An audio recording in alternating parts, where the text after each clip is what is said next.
Hi, I'm Peter J. Ray. Welcome. Today's topic is Brent Lesheim, Renaissance Man.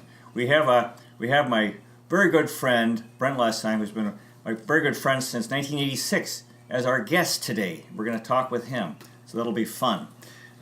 Brent's really a good guy. He's very patient, very kind, very peaceful, and he's been a wonderful friend for me. We've had a wonderful friendship, mutual respect, and a lot of good times together. And he's one of the few people who's believed in me over the years, and I really appreciate it. His friendships meant everything to me. So I thought we could do a video. We could talk because we had a lot of fun talking, and visiting over the years. So, and just a little bit about his background. He was a tremendous soccer player growing up. His mother's from Latvia. His father's from Germany, and he worked in a salt mine at one time. One of my favorite stories is when he was living on West 98th Street in Cleveland, and reading Canterbury Tales. He was in a tough neighborhood, and that really impressed me. And that's when I decided that he was a Renaissance man. He was interested in self-improvement, even this tough situation he was in. Reading Canterbury Tales, which is kind of a tough classic book. So. So anyway, wonderful friends. So thanks for joining us today, Brent. And I was thinking, we could talk. There are a lot of things we could talk about. And I was thinking the different things we could talk about, like the Ottoman Empire, the Balkan Peninsula, the French Revolution, or the other things. Oh, by the way, we also have, we've also had good times at Lakeside, Ohio, and Marion, Ohio. Wonderful friend. So Brent, what's on your mind? That's not a very good question. Well, it's a good question, but what's on my mind? Well, here we're sitting in your dining room in your apartment, and it's a very nice apartment. It's you got all your pictures of your family, and over the years that go way back, right, to the Civil War, a couple of them, right, and it's quite fascinating. It's really nice the way you've organized everything. You got this big aloe plant that's in front of us, and okay, it's beautiful, right, and yes. I'm looking at a picture of your parents here, and it's a very nice picture. And it's very inspiring when you come into your apartment. Oh. Very inspiring. Oh, wonderful. Yes. So. One thing I will say is Brent's like a brother to me, and his parents have really treated me well over the years. His father's gone now, but his mother is she's like a mother to me as well. Yeah, so they've accepted me into their family. It's a wonderful, just an incredible thing, real gift from God. So anyway, you want to talk about a certain time in your life, or you want to talk? Brent, by the way, Brent has made he's had a lot of challenges. The thing I admire about him is he's fought through these hard times that he's had, and now things are going very well for him. And I couldn't be happier, and I think he's a good example. Brent's a good example. We're both in self-realization fellowship. He's a good example of the importance of character and endurance and trying to be a good person. And eventually, if you're trying to be a good person, eventually good things will happen to you, because that's what's happening with him now. All these years that he's been plowing away and burning bad karma from past lives. But he kept going, and now he's finally having things are going well for him. So I'm very happy. Thank you. Anyway, so what else would you like to talk about? Anything come to mind? Well, sure. I mean, there's all sorts of things that are in my mind, but I try to keep it simple. I try to keep my mind on God as much as possible, but I know you have to deal with this world and be in this world at the same time as you're trying to think of God and what you think is God's will for you. We all have duties here on the world, and I've been trying to figure mine out all these years. I've done different things, yes, but I haven't been able to find my passion, I guess, or my calling in life. But I think I'm starting to find it more and more now. In the past 7 months, I'm starting to write more in my journal and trying to put together what's happened to me in my life and trying to figure that out. And it's very interesting. It's almost inspiring. It inspires me and it gives me new energy to keep pursuing that path of writing. Oh, very good. You know, I call Brent. I embarrass him all the time. I call him. I say, this is Brent's a Renaissance man, and usually he he'll doesn't appreciate that because he doesn't believe it's true. And I think actually it is true. It's very, very true because he's he's into art, very artistic fellow. He's an act. Like the ancient Greeks talked about, being developed in many ways. Brent was a tremendous athlete as a young guy. He's into art. He's done some sculpture and painting and drawing. He played the guitar for a number of years. This 2 years. For 2 years. This what's called it's like flamenco guitar. Was that what it was? Kind of like connected to the gypsies and Spain. Right. And he did that.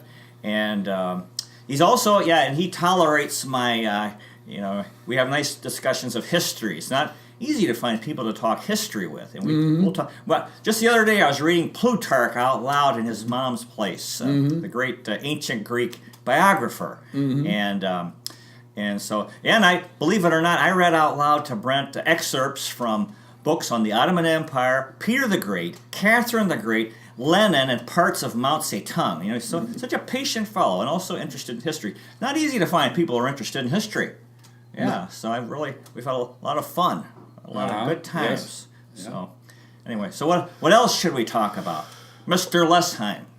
Well, I would have to say you speak about the different readings we've done, but I think the Plutarch has been the most interesting to me. Maybe it's because my head's been clear the past several months, but that was enjoyable actually when you were reading Plutarch. So we'll have to continue with that. Yeah, very good. Yeah.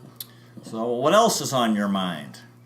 Oh, well, it's a gold mine, I guess, waiting to be mined. But no, I'm just looking here at your card. Oh, this is a great card for the YouTube channel. Right. Washington crossing the Delaware. Right. Right. Yeah, it's beautiful. Okay. Very beautiful. Very inspiring. Yeah, inspiring. So, okay. Yeah. Okay. So, well, what else is on? I could go on and on. Actually, I live in my mind a lot, so people don't know a lot. They don't know that I live in my mind a lot. They just think I'm a quiet person, but no, there's lots of things going in my mind that I need to get out somehow, whether it's through writing or speaking to people. And a lot of it is family history, going back even to my great-grandparents who I didn't know or ever see. But I know the past does have an effect on all of us. Our histories are very important, and but they're not the totality of who we are, but they definitely have effect on us. And so, I like to talk about that, and I like to write about it whenever I get a chance. So, yeah. And your wonderful father, the fastest young man in Hamburg, Germany, 1938. Yeah, I think it was 16-year-olds for 16-year-olds. Fastest 16-year-old. Yeah. Such a good guy. Treated me so well. Happy guy, funny guy. Went through a lot, kept a positive attitude, all the stuff he went through in life. And in Nazi Germany, his father being taken away for being Jewish, and then, in the war, and wow, and then coming here and being sent to Korea, being drafted into the army. Yeah, right. And going to Mexico City, Mexico as a college student. Right. Really good guy. Really treated me well. Very, very kind, very deferential, very respectful fellow, very peaceful, kind and funny. And I like to sing Christmas carols. Right. Yeah. Yeah. Yeah, really good guy. And your mother, your mother's, boy, she's just been very kind to me. And she's also into literature. I guess and likes to talk about books, really cooks wonderful meals, very kind woman. Has been really treated me well. So, very interesting. And it's really nice having having other people treat you like a brother or a son. Right, right. It is wonderful. And your parents were also very good and like that to me too. I always felt welcome in their home, and I never felt like I was being rushed out the door. They always were very patient, and I mean, it's almost like I could, if I wanted to, they probably would have had me stay overnight a lot of times if I had to. But no, it was great being over at your parents, your family home on the lake in Rocky River, and those were very good times for me, even though I was not in a good state, but I always remember that because that was a big part of my life also. So yeah, it helped me get through a lot of bad times because you and your family were the only really people who welcomed me in your home at the time. Do you want to talk about your glory days playing soccer? Well, soccer, yeah. Soccer. I could go on a lot about that too, but no, I started playing soccer when I was 8 or 9. I had no idea that I'd be playing that, but my father and mother, we sat down in the kitchen and they said, "We're signing you up to play recreation soccer," and I didn't want to do it at first. But my dad said, "No, you're playing soccer." So I did what they said, and I wasn't happy about it. But once I got on the floor involved in it with the other kids in the gym, it was crowded with kids. Everyone was yelling and screaming, and I was a little nervous. Okay. But they put me out on a team, and I played. And I remember the first time someone kicked the ball and hit me in the stomach, and I braced my stomach like this, and the ball dropped to the floor. And I remember everyone started going, "Yeah, all right, way to go!" And I go, "Wow, this is cool." And people were cheering for me, and that felt good. And so I continued to play after that, and I played soccer until I was,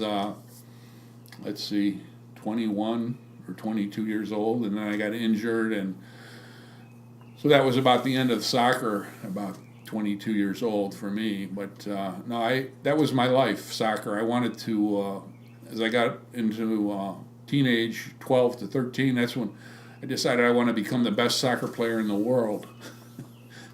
Sure. Yeah, that was my dream, and that I kind of had that dream until the end of my career. And but I knew as I got older, I knew I wasn't going to be the best player in the world. So, that dream got tempered down a lot. But it was a dream that gave me inspiration and helped me improve myself on the soccer field, because it was such a lofty aspiration that in a way, I went towards it, and in other ways, it kind of pulled me up too. So let's just say I really, looking back, soccer was a good thing for me. It was about the only thing I had going, because high school, scholastically, I was a very poor student, and so I wasn't known as a student. I guess that was my identity in high school, as a soccer player. So. Well, now, Brent, you and I both have had depression. Yes. And and I think yours has extended much longer than mine has. Do you want to talk a little bit about the hard times you went through with depression, and how you endured all those years, and the fact that you're still alive, and that you've how'd you get through all those very, very tough years? Well, I will say that God has been watching me in my toughest years, even though there was a time when I didn't even think of God for a long time. And now looking back, I know God must have been watching me, helping me along.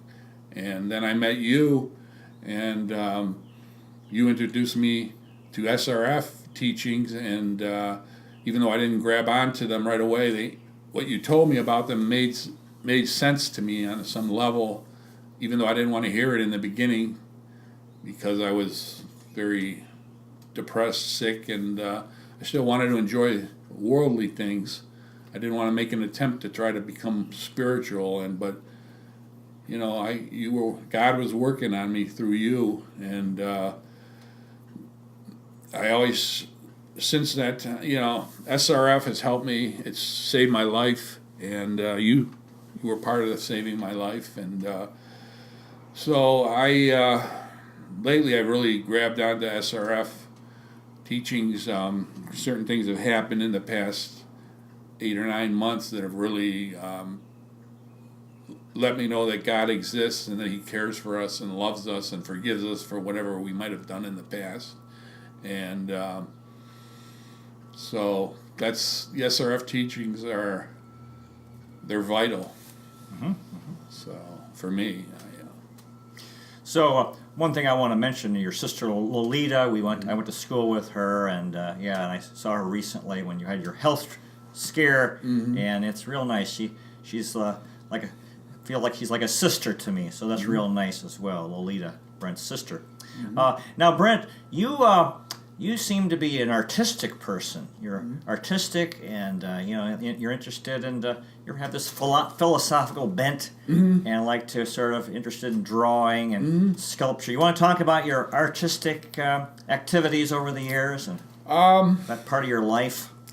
Yeah, I would say my artistic interests have always been there, even in my worst times, because I live in my imagination a lot and with my thoughts. And I was always interested in film, and I always liked movies. I mean, I'm trying to change that now because I've watched a lot of movies about historical events where there was a lot of suffering and violence because that were real events and they took place. And I always valued those for the hero or for the person who came through that suffering and tragedy and was victorious in the end. I don't think I just watched the violence for violence sake, really. But so as I'm older now, I'm not watching even those kinds of movies anymore because we know these things happened, and I guess you don't forget the tragic things that happened, but you got to move on and try to make a better world or whatever, so these things don't happen again. But and then artistically, I always enjoyed going to art class in elementary school and just drawing and using paint and sculpture materials and I always felt that really calmed me down and it was almost like a meditation for me. Made me very peaceful, and I would get lost in the process of doing this. And but I've never really, because of my illness, has interrupted my life a lot of times. I've never really become steadily active on a path of creating some kind of art form or whatever. But I've been writing a lot for the past 2 weeks, and that's artistic. I mean, that's an art form. Sure. Yeah. Very good. Then there's our mutual friend Bob McKenzie. Right. You like to talk about Bob? Bob is a wild man, I would say. No, he's a great guy, and I met him early in my illness too, and I was happy to meet him because when I first met him, it was like he helped pull me out of my mental illness too, because he did something that was totally normal. He got tickets to a Cavaliers basketball game against the Chicago Bulls when they had Michael Jordan playing. And that was just great. I mean, this guy, he dropped out of the sky almost. he introduced, I was at the Far West Center, and he came in and, he introduced himself, and he had a real good positive energy, and he took us to the Coliseum to watch the Cavs lose in the playoff game to the Chicago Bulls and Michael Jordan. But no, Bob's a great guy, very energetic and interested in things, and And you went to Ann Arbor to visit him. Yeah, Ann Arbor, Michigan. Oh yeah, that's great, Ann Arbor. I love going up there, that college town. There's so much going on up there, and it's a nice change from just the everyday, hustle and bustle, going to work and whatever. And you spent a week in Marion, Ohio. Oh yeah, Marion. That was interesting too. That was where your family is from. Your dad's side of your family is from Marion. And that was a great look at small town Ohio. I mean, it's not a real small town, but it's a pretty small Right. city. And I mean, it's on. You can tell it's on hard times now, like a lot of Ohio towns and cities, and but there's a lot of history there. And Peter pointed me out to a lot of historical things there that happened that were. I mean, I guess at one time Marion was considered on the rise, and they thought it would almost compete with Cleveland. Right. I remember you saying that, and but it's very interesting. We walked all over the city and saw different monuments and went to all sorts of parks.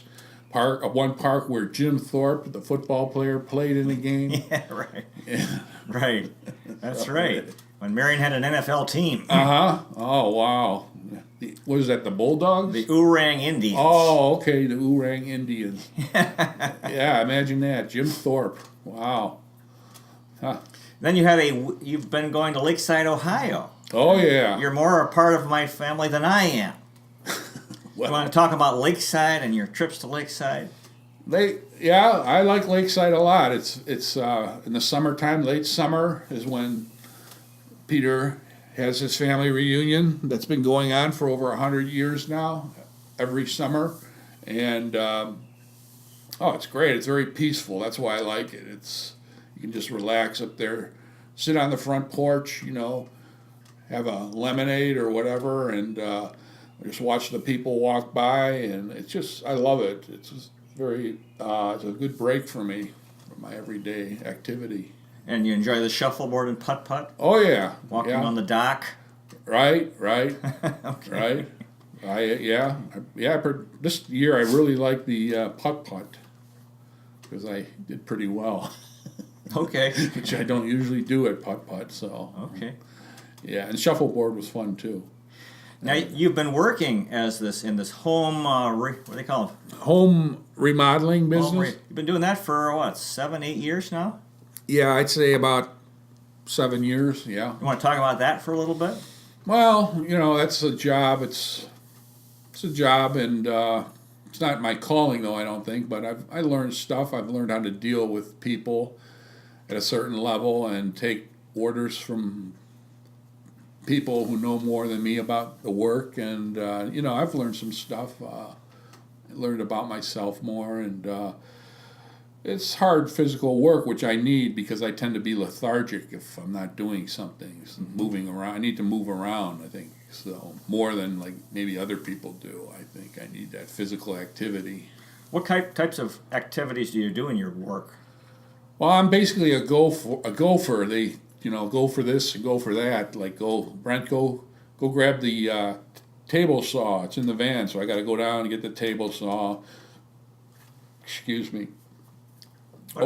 Aside from that, what things do you yourself do at work? I do painting. I paint the walls with a big 15-inch roller, and sanding. I got to sand wood floorboards and stuff, and then paint them up. First prime them, and then put a coat or two of paint on them. Take up old carpet, and then afterwards you got to pull the carpet staples that hold the carpet down, and clean up a lot. Pick up garbage and put it in bags, and you don't. I don't get bored at the job. There's always something to do, whether it's picking up garbage or. Sometimes they have me make a run to the Home Depot or Lowe's to pick up supplies and stuff like that. So I can't say it's been a bad thing for me. It's been a positive thing for me. So because there were long stretches where I haven't worked at all. So right. Yeah. And the severe depression you've had over the years, and when did you come out of that? Would you say? Well, I'd say I've started to come out of it about 8 months ago. 8 months ago. So you want to talk about the last 8 months? Well, the last 8 months have been very good. I mean, some things have happened, but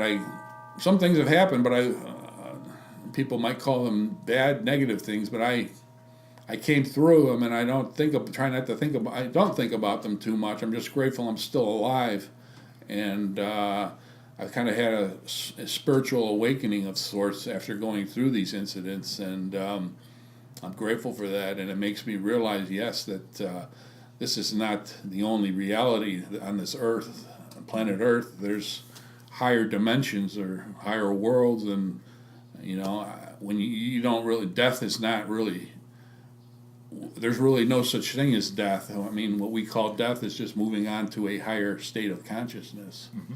And I believe that because I had just had a little taste of it. But then I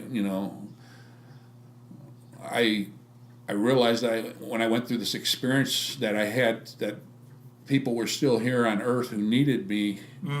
And I made a decision where I was scared. I could have kept going in this out-of-body experience, but I heard people in the room that, like my mother, I heard her voice, and I said, no, I gotta help my mother. I can't leave her. And other people I knew I could be, I didn't want to leave either, like you.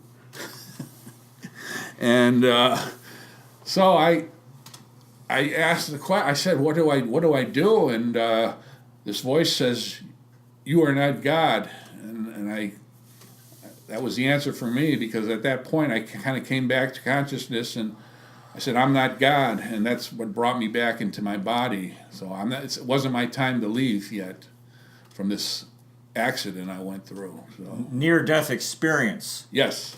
Brent was in a car accident. He had this seizure, but and we're glad I thought I didn't know if I was going to lose him or not. So I was really scared. So I'm so happy that he's alive, and because especially now that he's feeling well, coming out of this depression. So, do you want to talk more about the good times you've been having recently, and enjoying life more, and things you're doing? Yeah, I mean, like I said, I've been writing. I've written throughout my life, but it's never been a continuous thing. It's been through starts and stops, where I'll do it for a few weeks and then not do it again for a year. Okay. But this time, I hope this will be more of a continued discipline, because I'd like to get my whole life story out on paper eventually. But I think in maybe a year and a half, I could do it if I do it every day, something. And so that's inspiring to me, because I realize I have this to do at the end of the day, so it gives me something to look forward to. Well, you could do it earlier in the day. Yeah, that's true. Okay, but you have other stuff to do first. Right, the normal everyday tasks, like okay. doing dishes and that sort of thing, yard work and making my bed, and going to work. One thing that you've been doing is helping your mother, because she's getting older, and you can see that she really, you help her because you're peaceful and calm, and she tends to get a little bit upset or a little bit worried or a little bit nervous, and I think you have a very soothing effect on her, a very calming effect, and I think that's wonderful because it's not good for older people to be alone, so I think that's a wonderful service you're providing for your mother and helping her as she's older. That's really a good job. Thank you. Yeah, I hope that's the case for her. Yeah, I got to talk to her about that. How about your time on West 98th Street? Oh, that was just a little phase where I had to live in a pretty bad area in Cleveland, and I was apprehensive about having to move there at first, but I moved there, and I made it through. It was about 9-10 months that I lived there, and I was always thinking about God when I was living there, put God on my mind. I wasn't meditating, but when I was walking around in the house or had to go out on the street, I always tried to keep God on my mind, because I wasn't really used to being in I had been in bad neighborhoods before, but nothing for a stretch where I had to live there for a long time. And so I know that got me through, because there was really, there's a lot of bad things were happening there in the neighborhood, people getting shot and killed, and people getting beat up and mugged, and it got me through. Well, Brent, we're out of time. Thank you so much for coming to be involved and make a video, and and we can do this again. Okay. Do this again. Anything you didn't get to talk about, and especially, we've had a lot of fun. Right. We can have fun. It's nice to make a record of our having fun. Right. Just, yeah. And share, because we have so much fun together. Right. It's nice to share our fun and friendship, our wonderful friendship of kindness and mutual respect. So, dear viewer, thank you so much for watching, and until next time, take care. And as Scarlett O'Hara always said in Gone with the Wind, tomorrow is another day. God bless you, and I'll see you next time.